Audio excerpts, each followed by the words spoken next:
So when I was fired the last time from this show, Wait, people say to me, were you okay with that? And my answer is, I was happy. These women are completely out of touch with reality. And you're right, ABC should wake up. I think she's probably been put in there because, according to Donald Trump, she's a 10. Welcome back to AllStarBuzz. Thank you for joining us. Before we start, don't forget to like this video and subscribe to the channel. We are on our way to 10,000 subscribers. Now, let's begin. This story starts with an unexpected twist that no one saw coming. The View's longtime co-host, Joy Behar, was reportedly arrested at an airport while trying to flee the country. That's right. The outspoken television personality allegedly attempted to escape the United States just as a massive $50 million lawsuit came crashing down on her. Voters do not agree with these despicable women on The View. They are wildly out of touch with the vast majority of Americans, and frankly, they should seek immediate help. And who filed it? None other than Karoline Leavitt, the youngest White House press secretary in history. According to sources close to the situation, Joy was intercepted by federal authorities just as she tried to board an international flight, allegedly headed for Italy, her ancestral homeland. Joy objectifying the White House press secretary, saying she only has the job because she's hot. Eyewitnesses say the scene was pure chaos, with stunned passengers watching as security and law enforcement surrounded her. Within moments, Joy was taken into custody right there in the terminal. What sparked such a dramatic move? Why was she allegedly trying to flee instead of facing the legal battle? And how did things escalate so quickly from daytime TV debates to potential criminal consequences? Do you want to take this? so you cannot be attractive and smart? I will try to give Joy the benefit, and well, thank you. I try to give Joy the benefit of the doubt that she didn't see that briefing, because if you saw that yesterday on numerous topics, no big binder, I think she might have had a different impression of this young woman who held her own. I mean, you would have to give her the benefit of the doubt that she did absolutely no research or reading about anything dealing with Karoline Leavitt before she made that remark. Because Karoline Leavitt worked, I mean, she went to St. Anselm College, she worked for WMUR Ran for TV. Congress? In New Hampshire, she ran for Congress at the age of 25, put on a very good campaign. She lost by 8 or 9 points, but she still put on a good campaign. Then she was the press secretary for the Trump campaign, going on TV literally every day. Well, heavily pregnant and a new mom. Pregnant, yeah, she's a new mother. And then she goes out yesterday and gives an... And this, again, this is speaking very objectively, because I've watched every press secretary since going back to Marlon Fitzwater. Yeah, I'm that old. And she went out there for her very first briefing at the age of 27 years old, the youngest press secretary ever, and did a terrific job. Stick with us, because the story only gets more intense from here. The spark that lit this firestorm? A single offhand comment made by Joy Behar during a heated segment on The View. The topic of discussion was Karoline Leavitt's historic appointment as the youngest White House press secretary. Rather than debating her policies or experience, Joy went low, accusing Leavitt of being hired purely for her looks. She quipped that Leavitt was only chosen because, in Donald Trump's eyes, she was a 10. It wasn't just a jab, it was a direct, personal attack that many saw as both sexist and deeply unprofessional. They likened President Trump to Hitler. They have mocked him. They have shamed him. They have lied about him consistently on their show. And it was a joy to watch this when they realized that tens of millions of Americans do not listen to the lies that they have spewed. Instead of challenging Leavitt's credentials or record, Joy focused on her appearance, a move that instantly drew fire from across the political spectrum. Even some of The View's usual defenders were caught off guard. After all, The View has long branded itself as a space that uplifts women. But in this moment, Joy's words seemed to betray that very mission. The clip of the segment quickly made the rounds online, spreading like wildfire. Commentators called out the hypocrisy, pointing out how Leavitt had already earned her stripes in politics and communications well before her White House role. Joy's comment wasn't just a bad take, it was the beginning of a full-blown media crisis. And the backlash? It was swift and brutal. Social media erupted almost instantly. Hashtags calling out Joy Behar trended across platforms, with users from all political sides weighing in. Critics blasted her for using a sexist trope to undermine a woman's accomplishments, ironically, something The View often claims to stand against. Even longtime viewers of the show began to question whether this was the final straw. Behind the scenes, things weren't any calmer. ABC executives were reportedly blindsided by the controversy and immediately went into damage control mode. Attacking a woman for her looks or age isn't very progressive. Let's bring in Sky News contributor Kosha Garda. Kosha, particularly that last clip that we played, it was so condescending. The way that she was scolding her as if she was a schoolgirl, suggesting she needed to do her homework. I find it so hypocritical when these so-called, caring, progressive voices just turn so nasty like that. Yes, and as you mentioned, with conservative women, there's a long list of that, both of Trump's previous press secretaries, female, Sarah Huckabee Sanders, Kayleigh McEnany, other figures like his campaign manager the first time, Kellyanne Conway, Sarah Palin very famously had to bear the brunt of a lot of this. So people are used to that. I think in their bubble of the audience that The View speaks to, that's probably kind of what the group think is. So one defense, I guess, is that she was speaking to her audience, but you take it outside of that bubble the way you are right now, and we all can see what. Sponsors began to pull ads, citing the incident as a violation of the network's values. Tensions were high in the boardroom, with emergency meetings being held to assess just how damaging this moment could become, not just for Joy, but for the show as a whole. Meanwhile, prominent voices in the media chimed in, many noting the double standard when it comes to how conservative women are treated in mainstream platforms. For The View, a show that has faced its fair share of scandals, this moment felt different. It wasn't just a PR hiccup, it was turning into a full-blown reputational crisis. And Joy Behar? She had just made one of the most expensive mistakes of her career. While the internet buzzed and ABC scrambled, Karoline Leavitt made her move and she didn't hold back. Instead of firing off tweets or demanding an apology, she went straight for the jugular. Leavitt filed a $50 million defamation lawsuit against Joy Behar, accusing her of making false and malicious statements intended to harm her professional reputation. This wasn't just a symbolic gesture.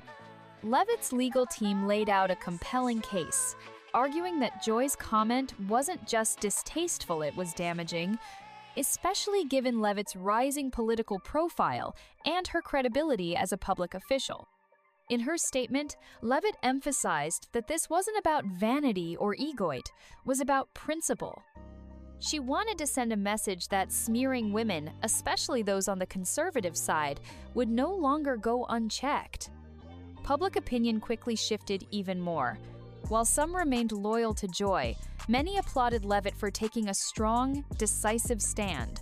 The narrative had changed. This was no longer about a single moment on TV. It had become a battle over accountability in media. And as the lawsuit gained traction, so did the pressure on ABC and Joy Behar. The stakes had officially been raised. And this was no longer just a bad headline, it was a legal war. As news of the lawsuit spread, legal experts began to weigh in, and their analysis wasn't good news for Joy Behar. Several high-profile attorneys called the defamation suit a serious threat, not just to Behar's reputation, but to her entire career and finances. One legal commentator even called it one of the most expensive on-air mistakes in television history. The core issue? Intent. Experts noted that Joy's comment wasn't made in a lighthearted or offhanded way, it was delivered with a tone and context that suggested clear disdain. Combine that with Leavitt's proven professional record, and it created a compelling case for defamation. If the court agreed that Joy's words were meant to discredit Leavitt maliciously, the damages could be staggering. Behind closed doors, ABC was reportedly in crisis mode.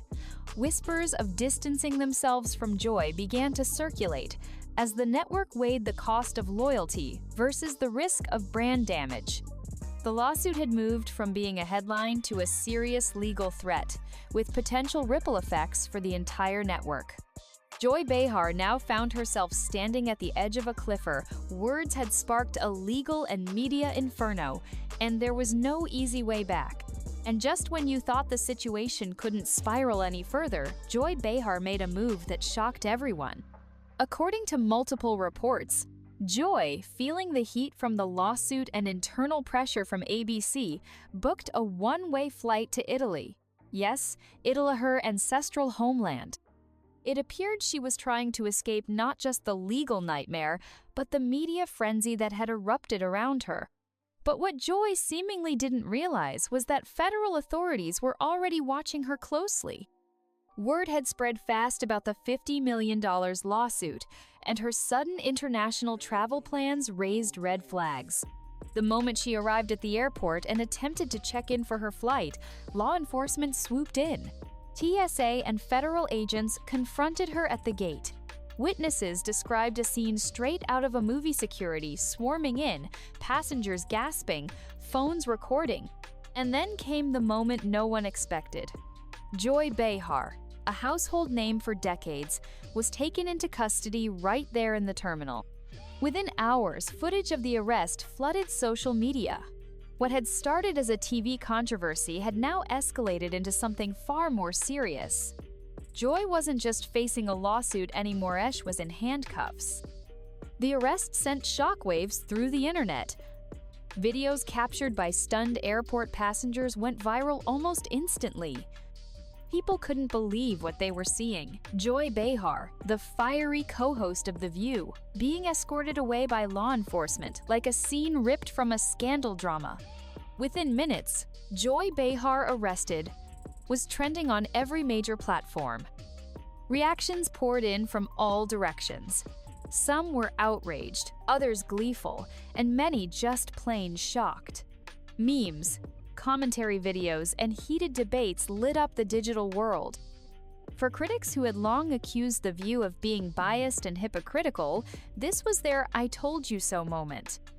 And the comparison some started to make: Roman Polanski's infamous filmmaker who fled the US to avoid prosecution.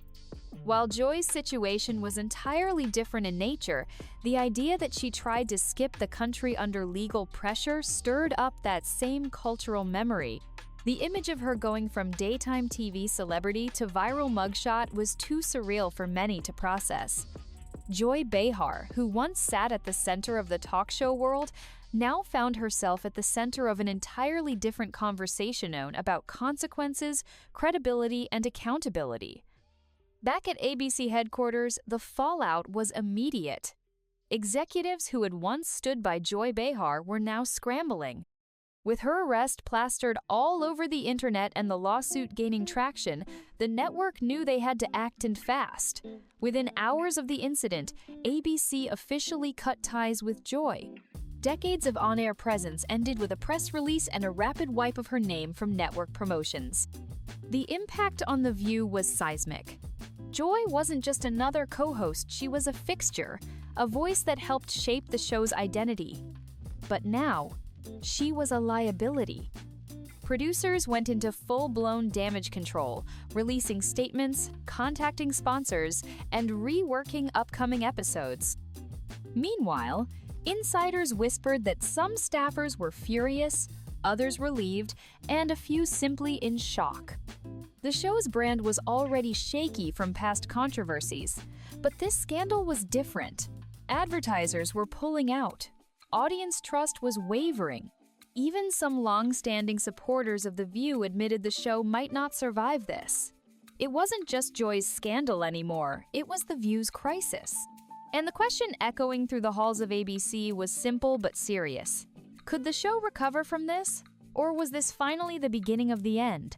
While The View scrambled to contain the chaos, Karoline Leavitt watched it all unfold from a distance, and she didn't waste the moment. When asked about Joy Behar's downfall, Leavitt kept her response sharp, composed, and undeniably powerful. She said, "This isn't just about me. This is about holding the media accountable. For too long, shows like The View have smeared conservatives without consequence. Now the tide is turning. Her words landed like a final blow knot, angry, not gloating, but firm and unapologetic. It was a message that resonated far beyond political lines. Whether you agreed with Leavitt or not, her stance on accountability struck a chord with many who have grown tired of double standards in the media. She reminded the public that she wasn't just defending herself, she was standing up for a broader principle.